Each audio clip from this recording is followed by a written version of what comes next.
Cosmo, Philippines!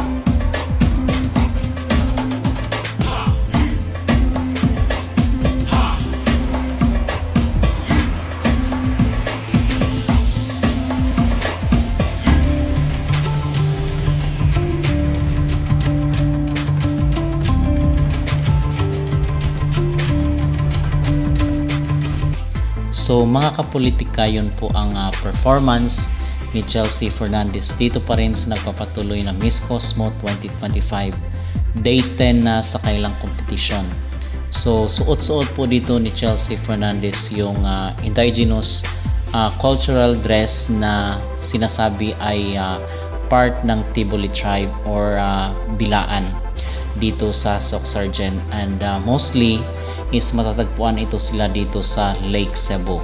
So yung aking maging reaksyon at ang aking maging opinion ay napakaganda ng execution ni Chelsea Fernandez, yung kanyang pagsasayaw, yung kanyang pagdala ng kanyang costume dito sa cultural dress presentation sa Vietnam.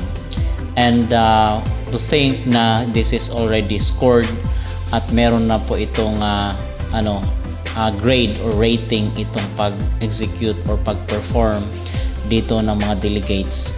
So happy to say na hindi na po kasama si Ketut dito, kasi base doon sa ating nakita kagabi is parang yung mga officials lang ata yung mga selection committee and then si Bawang. So base dito sa ating nakita kagabi ay hindi po kasama itong si Ketut sa mga magkikilates. Kasi I believe na siya talaga yung reason, mga kapolitika, bakit naligwak itong si Chelsea doon sa top 5, best in top 5 sa swimsuit at sa fashion show, kasi isa siya doon sa mga nagbigay ng score. So hopefully this time around is makikita naman natin na patas yung maging laban. Bigyan naman nila ng patas na laban itong si Chelsea Fernandez bilang respeto dito sa sandamakmak na salapi na binigay ng gobyerno nila para lang sa botohan. So binagbigyan na ng Pilipinas itong Miss Cosmo na bigyan sila ng another chance matapos yung nangyari doon kay Atisa last year. Hopefully this time around ay tumino na itong beauty contest ni Bawang. So kung hindi man si Chelsea yung maipapanalo nila, at least ay makikita rin natin na yung kokoronahan nila ay deserve rin naman dito sa kailang competition, kasi ano nga naman yung essence ng tinatawag nila na competition kung yung pagbabasihan lang pala is yung quality. Okay? Yung quality ng isang candidate na kung saan isinasabi nila itong si Ketut daw yung standard. So let's be realistic naman na pag competition ay kinakailangan na talagang pasabog at pabunggahan ito. Okay? So yun mga kapolitika ang aking mag-opinion. And so far, kita natin dito sa social media na positibo naman ang reaksyon ng ating mga netizen dito sa ipinakita. Satisfied ang mga Filipino supporters dito sa ipinakita ngayong araw ni Chelsea Fernandez sa Day 10 na ng Miss Cosmo 2025. Okay, so number 1 pa rin itong si Chelsea matapos na magbagsak ng boto itong Sultan Kudarat. So sinasabi natin mga kapolitika, pero kung pera naman nila yung gagastusin is wala na tayong magagawa doon, at hindi na tayo mangingialam doon kasi pera naman ng probinsya nila yung ginamit nila. Okay, so yun lang po ang aking masasabi dito pa rin sa kay Chelsea Fernandez, of course, dahil all out naman ang ating support. Samantala, update po dito sa tinatawag nila na MJ All-Stars mga kapolitika, yung kailang promotion. And sinasabi kasi January 25 mag-start yung competition, so kinakailangan nandun na yung mga contestants at mga delegates. So napakalaki po pala ng premyo, na sa 100,000 up to 1M dollars yung maging prize reward dito sa maging winner ng MJ All-Stars. So I was thinking na itong MJ All-Stars is kabahagi doon sa every October na competition ng Miss Grand International. Pero I believe na malaki ang kinikita mga kapolitika ng Miss Grand International, kasi hindi naman sila magpapa-contest ng ganito kung wala silang budget. So ibig sabihin ay malaki ang kinita nila doon sa pag-reign ni CJ Opiasa kahit ilang buwan lang, at the same time dito rin kay Emma Tiglao. So malaki ang kinita ng MGI kung ikukumpara siguro dito kay sa Miss Universe, kasi kitang-kita nyo naman yung production is hindi nalugi ang Miss Grand International. So which means ay bankable itong kinurnahan ni Nawat na si CJ at itong si Emma Tiglao, kasi kitang-kita naman na kaliwat kanan yung endorsement ni Emma Tiglao. And to think magkano kaya ang share ng MGI organization dito sa earnings, sa income ni Emma Tiglao. So nagpapasok ng sandamakmak na salapi itong si Emma dito sa organization. So ngayon ay itong MGI All-Stars is magsisimula na siya sa January 25 and then matatapos siya sa February 13. So yun yung announcement ng Miss Grand International. Ang ayaw ko lang dito sa kailang requirement is kasali kasi yung mga transgender. Sana is yun na lang ang hindi ako pabor dito sa pagsasali ng mga transgender, mga kapolitika, kasi gusto ko lang sana exclusive lang for women itong competition. So 20 to 40 years old daw yung pwedeng sumali dito sa Miss Grand International. So marami tayong balad dito at nakakalula na kung sino yung ipapadala natin. Sobrang dami ng qualified na mga delegates. So hindi natin alam kung ano ang maging selection, paano yung selection process ng Pilipinas, kung ito ba idadaan sa competition or handpick na lang, kasi as much as possible daw hindi naman required na magkaroon ng competition. Depende na lang siguro doon sa kung sino yung napupusuan ng ating mga pageant group na ipapadala doon sa Thailand sa MGI All-Stars. So iba yung sa October nila na competition at iba rin po itong MGI All-Stars sa February 13 na finals ng kailangan first edition daw ito ng competition. Okay? So hindi natin alam bakit nagkaroon ng ganitong pakulo itong Sinawat, pero I believe na hinahakot niya mga kapolitika yung mga disappointment ng mga netizen, ng mga supporters doon sa Miss Universe, hinahakot niya papunta dito sa Miss Grand International. So I believe na yung mga misses doon sa Miss Universe ay dito mapupunan sa Miss Grand All-Stars, kasi sabi niya transparent daw yung scoring. So hindi natin alam kung sino yung mga judges, yung mga selection committee. So nasa kanila na po yan, pero ang gusto ko lang dito is transparent daw yung maging scoring. So alam naman natin, kahit pa siguro sabi natin na 20 to 40 years old, pero ang duda ko dito mga kapolitika is yung standard pa rin dito ni Nawat is pang Miss Grand International pa rin. So kinakailangan na high caliber yung ating candidate at wag naman tumuntong ng 40 years old. Siguro mga 30 and below pwede pa siguro, kasi alam natin itong mga ganitong mga requirement nila or yung mga standard nila ay para ano lang ito, for promotion na inclusivity and yung tinatawag nila na equality. Pero in reality talaga is mas gusto pa rin nila yung bata, yung energetic, yung high caliber, total package, may 4Bs.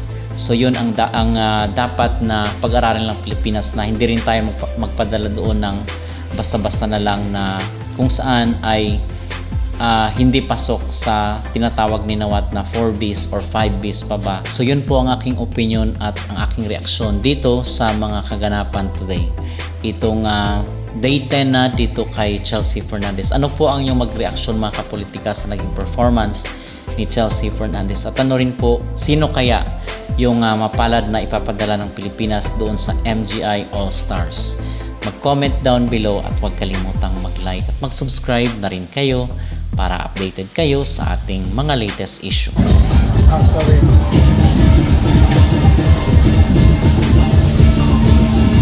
Colombia.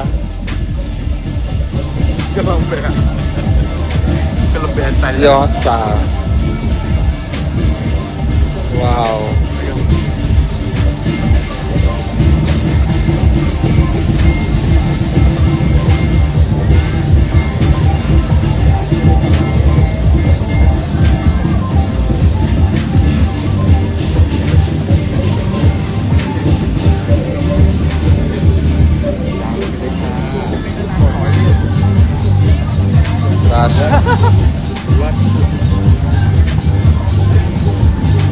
Sana.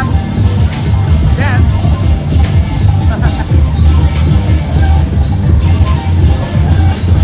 Puerto Rico. Yep. Russia. Yeah, then.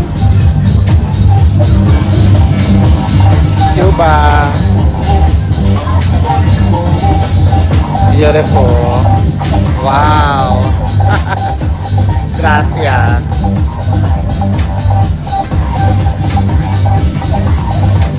Beautiful. Taiwan, everybody. Wow. Stunning.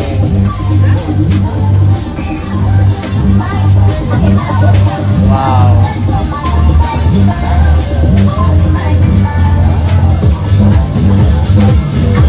Canada. Lovely. Oh, Canada. Thank you. Beautiful. Beautiful. Wow.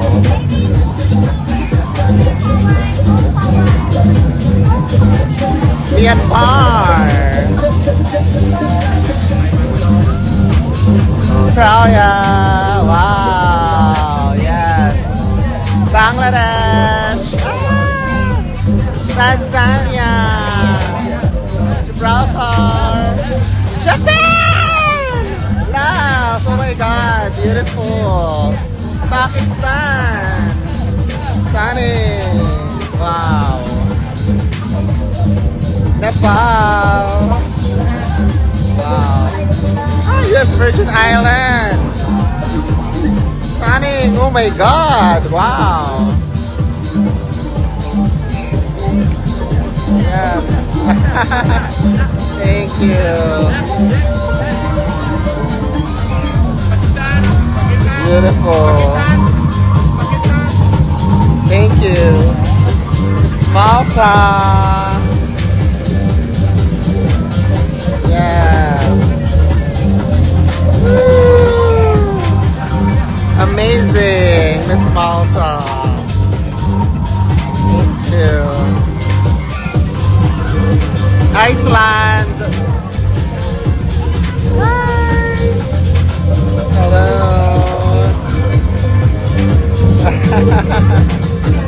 Beautiful. Thank you. So the girls are in their traditional costume.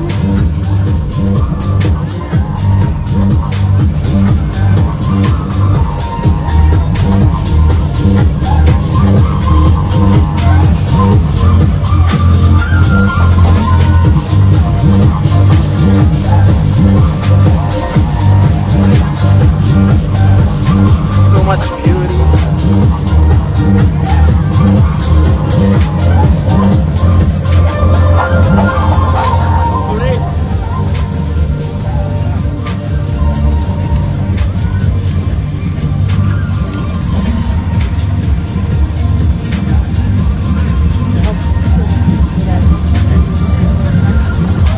Who's this girl here? She's beautiful. Myanmar, No, listen to her. Taiwan.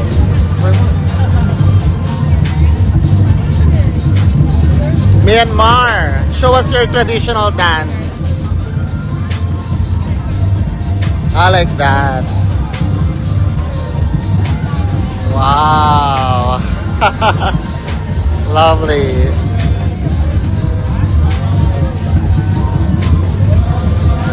Stunning. Thank you. Chacho Tumare, gracias. And Cuban dance.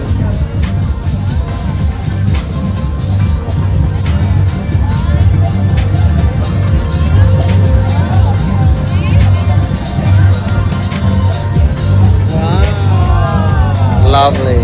Myanmar. Now you teach her one dance move from Myanmar.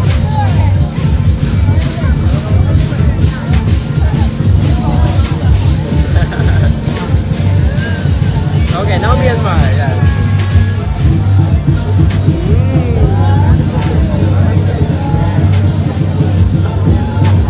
Gorgeous.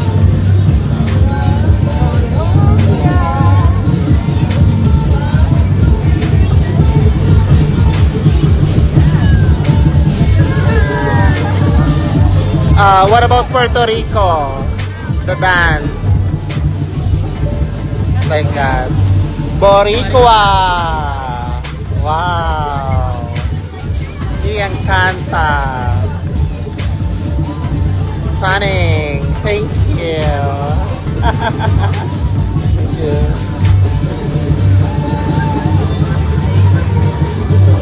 Lovely. Gracias. Blusher.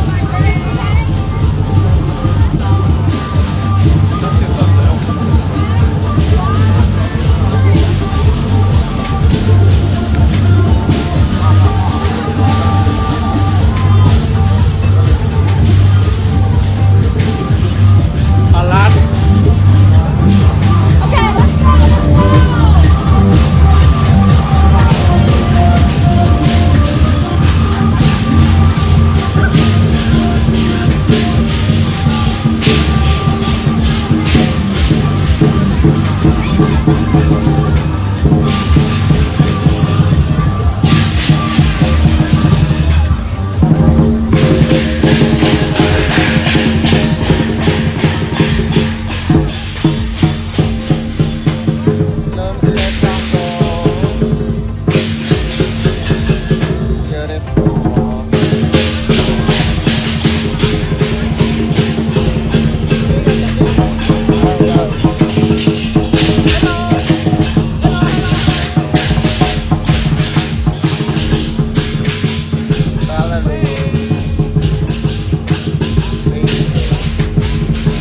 España.